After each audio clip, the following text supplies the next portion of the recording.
Y escuchar ese aparatico ahí es complicado. Bien. Bueno, pero ellos hacen bloqueo del nervio del trigémino. Lo hacen y disminuye la acción, produce la analgesia. Vamos a hablar de ansiolíticos y sedantes. Fíjense algo. Este tema es bastante interesante. Más de lo que ustedes piensan, muchachos. Existen muchas personas que hoy en día, sobre todo por la sociedad y por el estilo de vida que se lleva no solamente a nivel global, de estrés, de que todo es rápido y la sociedad está muy pervertida, pues más de lo que ustedes empiezan a tomar ansiolíticos, para poder dormir, para tener un poco de tranquilidad mental, pero todo eso tiene su consecuencia si no lo saben manejar químicamente y no lo saben manejar de una manera que no se vuelva dependiente a este tipo de fármacos. Entonces, estos tipos de fármacos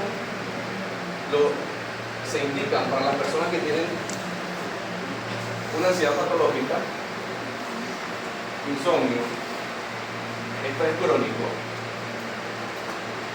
Cuando hablo de estrés crónico no es que, llevo el cemento estresado, no. Eso no es estrés crónico. Ya un estrés persistente por un año seguido con la misma sintomatología, eso ya se traduce en un estrés crónico persistente.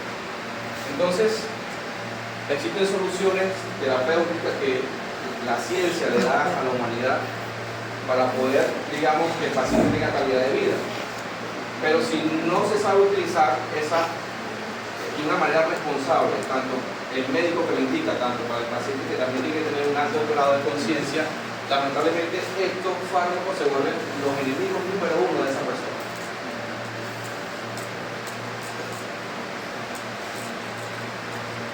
Ansiedad se define como una anticipación de un daño o desgracia futuro, acompañado de un sentimiento de euforia, de síntomas somáticos de tensión, esa sensación de miedo. ¿Qué va a pasar mañana? ¿Qué va a pasar? ¿Qué va a pasar? ¿Va a pasar el examen? ¿No va a pasar el examen? ¿Cierto? Una señal de alerta que advierte sobre un peligro inminente. Tengo miedo, no sé, de quedar mal, tengo miedo de hablar, etcétera, etcétera. Eso produce ansiedad. Ansiedad patológica es cuando supera la capacidad adaptativa, cuando esto ya no lo puedes controlar, se vuelve fijo, permanente, ¿verdad? Provocando malestar con síntomas de afectación del plano físico, psicológico y conductual. Físico, lo siente el cuerpo, palpitaciones, diaforesis, sudoración en las manos, mareo, epigastralgia, el insomnio, y conductual, ya la parte y psicológico, emocional, ya una parte ya depresiva, porque la ansiedad va de la mano con la depresión, y eso hace una buena liga, nada buena, ¿vale? Entonces, lo que venía hablando, la ciencia nos da estas opciones, ¿verdad? Y están las benzodiazepinas, los barbitúricos y los meprobamatos, lo que produce un efecto sedante hipnótico, es decir, te calma la tensión y te produce sueño. La euforia. Los agonistas parciales de los receptores D5-HT1, que son los receptores de serotonina, buspirona, ixapirona y impirona, lo que produce un bloqueo de algún componente vegetativo, antihistamínico, neuroeléctrico, antidepresivo, bloqueantes beta-adrenérgicos. Los antihistamínicos, existen unos antihistamínicos H1 y H2, sobre todo los H1 que atraviesan la barrera hematocefálica y producen hipnosis, que producen sueño. Ustedes se toman una loratadina, una cetiricina, una fexofenadina o un ketotifeno, automáticamente a muchas personas le pega más, otras menos, pero le produce sueño. ¿Por qué? Porque ellos atraviesan la barrera hepatocefálica. Entonces, en algunas literaturas, forma parte, aparte que son antihistamínicos, son también ansiolíticos. ¿Sí? Los bloqueantes beta-adrenérgicos, propanolol, bisoprolol, carbedinol, entran en esta clasificación no porque son ansiolíticos, sino que hacen un componente, un bloqueo vegetativo. Es decir, la ansiedad produce palpitaciones, taquicardia. Entonces hay un componente, una estimulación del sistema nervioso parasimpático. ¿Sí? Entonces, por supuesto que los bloqueantes beta-adrenérgicos bloquean esa acción.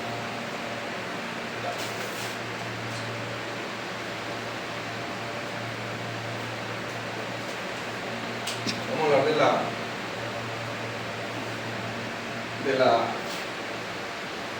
del mecanismo de acción de la benzodiazepina.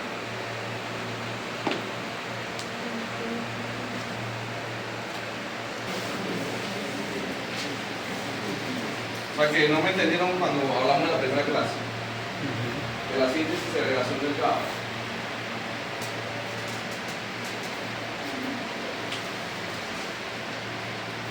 El GABA es un neurotransmisor que directamente inhibitorio, ¿verdad? Es decir, yo les dije que el GABA era el principal neurotransmisor inhibitorio del sistema nervioso central que se encargaba de que las neuronas estuvieran en su máxima capacidad de tranquilizar, que no hubiera tensión, ¿cierto? ¿Sí? Y que a nivel presináptico entraba el ion calcio ya con el GABA formado a través de ¿qué? Del glutamato y qué más. La enzima que glutamato de glutamato de carboxilasa, el GAC, ¿verdad? Formaba la vesícula, llegaba este señor que está aquí, el calcio, estimulaba la vesícula, pasaba por la hendidura, llegaba a los receptores, el receptor GABA, el receptor GABA A y GABA B, y producía lo que es el efecto inhibitorio. Es decir, que cuando yo tengo una sensación de ansiedad, este caballero que está aquí formado en vesícula no se está liberando de una manera adecuada y no está llegando a la parte postsináptica de una manera adecuada. Está llegando con menos cantidad y por ende no está haciendo el efecto inhibitorio. ¿Estamos claros? Sí. Estamos repasando una pregunta de un examen, una posible pregunta. Y ahí teniendo en cuenta la pregunta que usted hizo con respecto a la síntesis, es que luego el GABA por así decirlo, se reciclan los astrocitos donde se forma nuevamente la glutamina, el glutamato, y ese glutamato vuelve a entrar a la célula presináptica y se vuelve a formar. Exactamente. Ya repasamos esto, ¿verdad? Sí, ok. Ahora,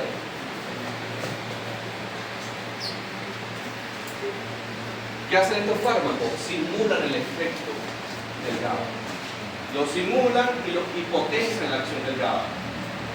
¿Por qué? Porque, vuelvo y reitero, el GABA a nivel presináptico o se está formando en bajas concentraciones de GABA, que no se está liberando y no está haciendo su efecto. Entonces, yo necesito un estimulante exógeno que venga de afuera, ¿verdad? Para que me cumpla esa función y me haga ese efecto inhibitorio que quiere el cerebro. Es tranquilizar. Entonces, las benzodiazepinas se van a anclar a los receptores GABA A y GABA B, sobre todo al GABA A. Aquí se lo coloqué bien grande que tiene un ion cloro en su canal, ¿verdad? Entonces,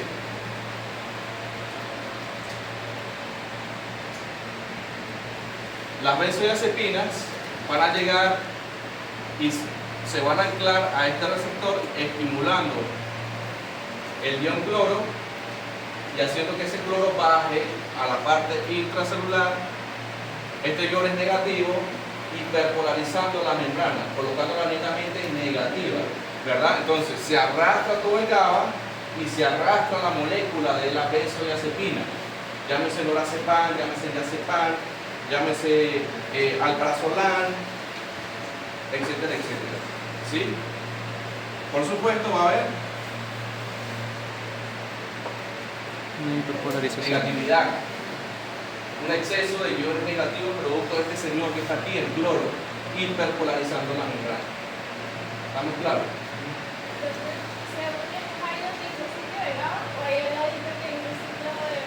No, no adelante, ya.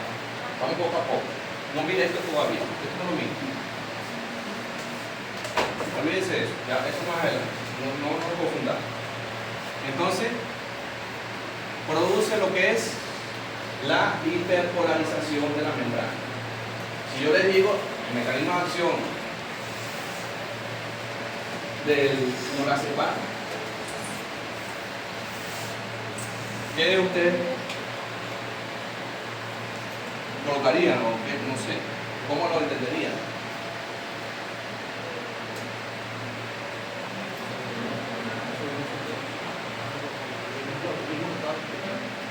Se une el receptor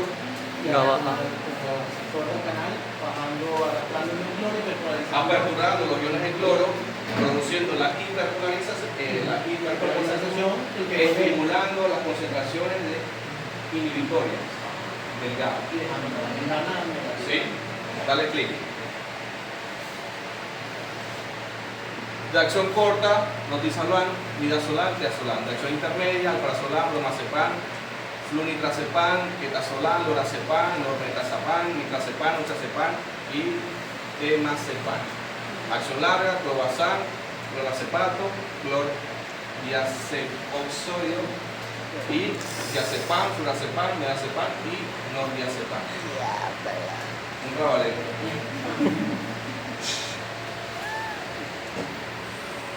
Fíjense algo muy importante. Las acciones farmacológicas. Las benzodiazepinas son fármacos con propiedades ansiolíticas. Disminuir ¿qué? La tensión emocional. Es decir, esa hiperactividad que produce la ansiedad, ese movimiento. Hay algo que nosotros involuntariamente hacemos cuando estamos ansiosos y no nos damos cuenta, que es este movimiento, que se llama el síndrome de la pierna inquieta. Prácticamente lo tenemos todo cuando caemos en ansiedad. Y cuando estamos en ansiedad no nos damos cuenta, porque podemos estar aquí sentados y ella lo está moviendo. Involuntariamente ella lo está haciendo. Eso es un signo de ansiedad. Síndrome de la pierna inquieta se llama eso. Entonces, hipnótica tiene propiedades hipnóticas, produce hipnosis, produce sueño. Anticonvulsivante, porque produce relajación muscular también y produce, por supuesto, inhibición del sistema nervioso central y relajante muscular. Produce disminución de la tensión muscular. Esto es importante. A dosis baja, las benzodiazepinas son ansiolíticas. Dosis bajas.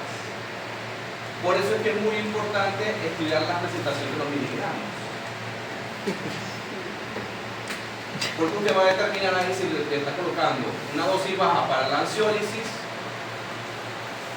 o una dosis mayor para hipnosis, es decir, para tumbarlo, para que le dé sueño. Usted tiene que saber la presentación de los miligramos. Si viene de 1 miligramo, si viene de 2 miligramos, si viene de 0,5, etcétera, etcétera. ¿Me captan? En dosis altas son anticonvulsivantes y pueden producir amnesia anterógrada. Entonces, dosis baja produce acción, es decir, tiene efecto para la ansiedad. Dosis alta produce acción hipnótica, biorelajante y anticonvulsivante. ¿Estamos claros?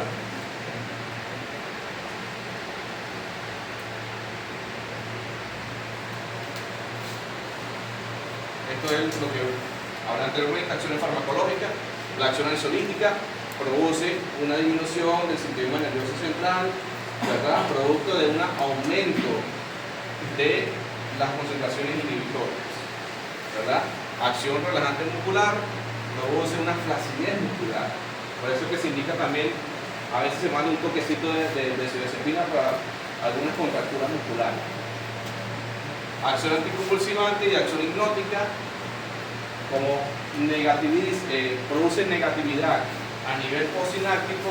Por supuesto que cuando hay convulsiones, eso lo vamos a ver en las próximas clases, cuando hay epilepsia o convulsiones, el glutamato está elevado, porque es el principal neurotransmisor excitatorio. ¿Ya? Hay mucha descarga. ¿Ya? Aquí se descarga.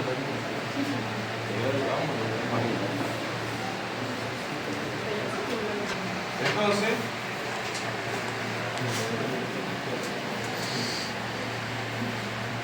produce este tipo de acción anticonvulsivante y acción hipnótica.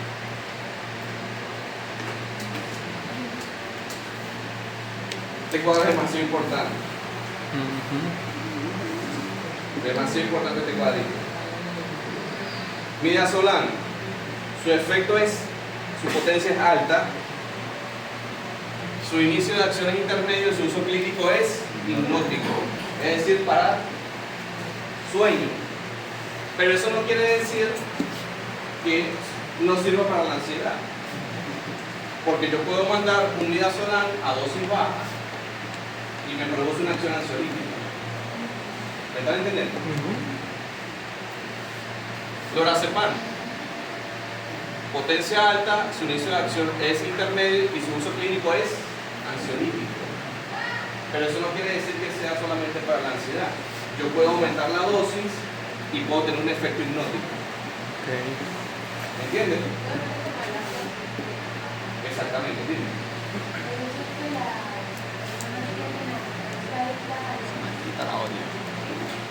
No te escucho. Este lo vamos a mandar por el grupo. Ese que lo mandas por el grupo, mamá huevo. Pero no. Miren, ya vamos a hablar de eso. Sí, estos fármacos son altamente Lo manda adictivos. por el grupo la sección. Muy adictivos, y ya vamos a hablar por cuánto tiempo hay que administrarlo y en qué condiciones. Dale. Efectos adversos. La benzodiazepina provoca un sueño de que el paciente puede despertar 24 48 horas después, y en dosis terapéutica apenas modifican los parámetros fisiológicos. Es decir, la parte fisiológica que modifica las concentraciones del GABA, regulan el sueño REM y no REM, pero en altas concentraciones pues causa sobredosis, el paciente se intoxica, el paciente cae en periodo prolongado, cae en adicción, ¿no? Fíjense algo, aquí es donde viene el lado oscuro de la benzodiazepina. Cuando ustedes vayan a estudiar o lean el tema, la literatura les va a decir a ustedes que, vamos a hacer esta pregunta de manera general, ¿ustedes creen por cuánto tiempo se puede mandar una benzodiazepina? Si un paciente está ansioso, ¿qué dijo 3 días? ¿Quién? Sin pena, sin miedo. Ok. ¿O ustedes creen que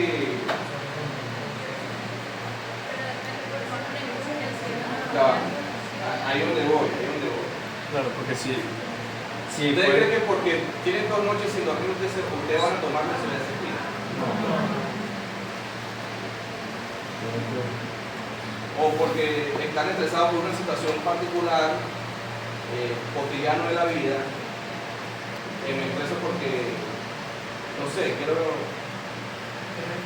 ser, no sé, perfecto. Yo creo que sería. Porque hay personas así. Yo tengo que tomar benzodiazepina. O porque, no sé, estoy estresado por el parcial y voy a tomar benzodiazepina. Entonces, eso es una indicación para mi benzodiazepina. Pregunten. Ustedes consideran que no, ¿verdad? ¿Qué pasa? Para que esto no llegue acá, existen algunos criterios e indicaciones para poder indicar una benzodiazepina. Cuando hay un insomnio demasiado prolongado, el paciente ya tiene 15, 20, 30, 40 días que no puede dormir, lo que tiene sueño interrumpido, porque no concilia el sueño, ¿verdad? El primer mecanismo que se agota, porque hay que tratar de que el paciente tenga una buena higiene del sueño. Higiene, eso se llama así en psiquiatría y en psicología. Buena higiene del sueño. ¿Por qué da insomnio? ¿Por qué creen ustedes que da insomnio? Aparte de que se modifican algunos parámetros fisiológicos durante el sueño, que es una de las causas, pero la otra causa es, por supuesto, que la ansiedad. Hay buena estimulación de noradrenalina, adrenalina y aumento desmedido del cortisol. ¿Cierto?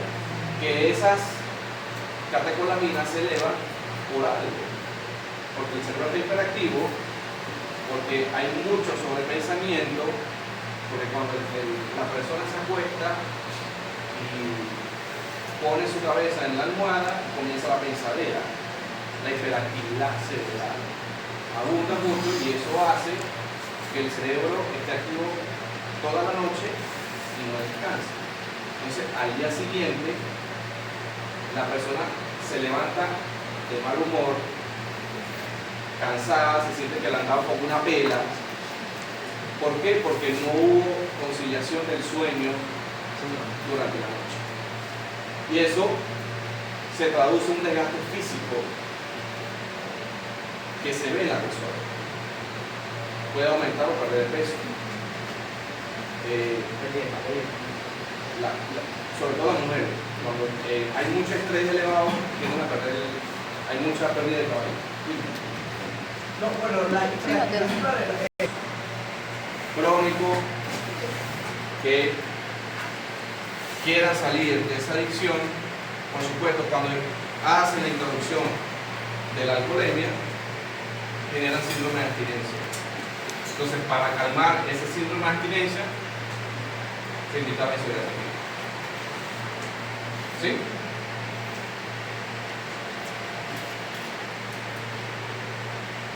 Estas son algunas presentaciones, no todas porque son muchas. ¿Sí? Fíjense que siempre, muchachos, las presentaciones por vía oral, los ansiolíticos siempre vienen 0,5, 1 y 2 miligramos. A excepción del diazepam que viene de 5 y 10 miligramos. Y que también viene el diazepam que viene en ampolla. El midazolam viene de 1 miligramo, en tabletas también viene de 1 miligramo. Lo que es el clorazepam, bromazepam, alprazolam, eso viene siempre de 0,5, 1 y 2 miligramos. ¿Ah? Esa es la dosis mínima.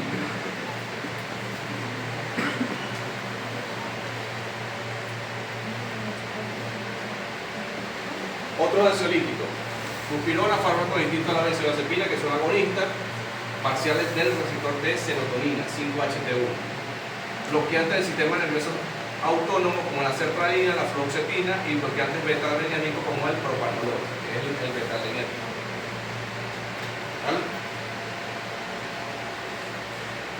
Esto es demasiado importante. Dosis de la intoxicación mayor a 0,5 gramos, es decir, 500 miligramos. Es la dosis tóxica de la benzodiazepina. Esto pasa mucho cuando la persona atenta contra su propia vida, que se toman 2 o 3 blisters de diazepam o lorazepam, porque una dosis tóxica como esa pues produce convulsión, produce coma y produce la muerte, porque deprime el centro respiratorio.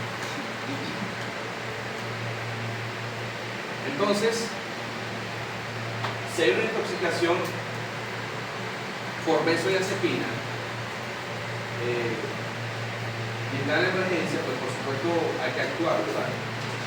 Y hay que saber tener un cierto manejo para poder revertir esa sintomatología de la intoxicación por benzodiazepina. Entonces, la pregunta del ciclo, uy, 5:30. ¿En qué momento? Y voy por la mitad. No, en serio. Oiga. Bueno, vamos a hablar de todo la vida y terminamos, para no dejar la pregunta en el aire. Entonces, ¿qué hacer? ¿Qué hacer?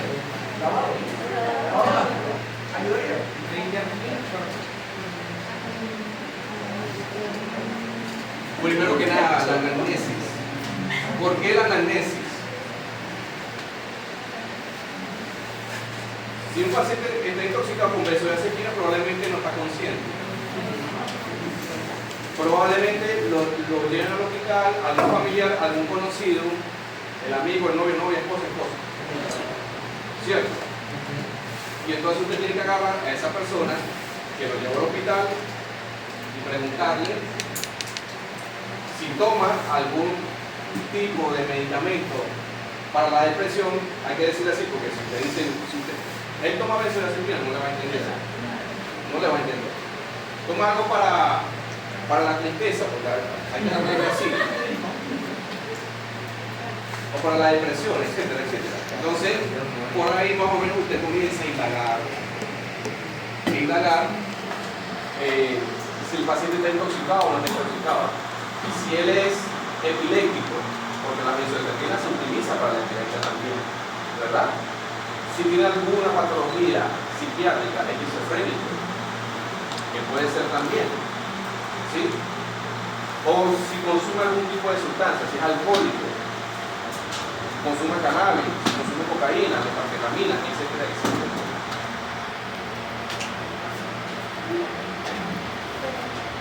Bueno, aplicamos lo que es la regla de oro, ¿verdad? Disminuir la absorción, aumentar la excreción y disminuir la acción, que lo vamos a ver ahorita en esta lámina. Fíjense algo. Ese paciente probablemente, si hace depresión respiratoria por el exceso de benzodiazepina en el organismo, pues se utiliza oxigenoterapia. Tiene que tener dieta absoluta, porque el paciente probablemente está en coma. Hidratación para disminuir ¿qué? En la regla de oro ¿qué? Para aumentar la excreción, ¿cierto? La hidratación.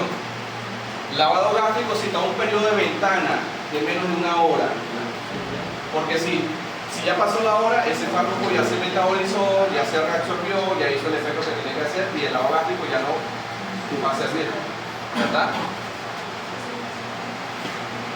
Fumacenil, antagonista de la benzodiazepina. Habíamos hablado que la intoxicación por opioide es la naloxona. Revierte el efecto de la naloxona. El flumacenil revierte el efecto de la intoxicación por benzodiazepina. ¿Cierto? Entonces, 0,3 miligramos en bolos si presenta sintomatología, repetir la dosis y una dosis máxima hasta 3 miligramos para revertir los síntomas. Los síntomas de intoxicación es muy claro: depresión respiratoria, somnolencia, coma, puede haber midriasis, dilatación de las pupilas, aparte que el paciente está hipotenso, hay bradicardia, convulsiones, típico de una intoxicación por benzodiazepina. Vamos a darle hasta aquí, porque voy a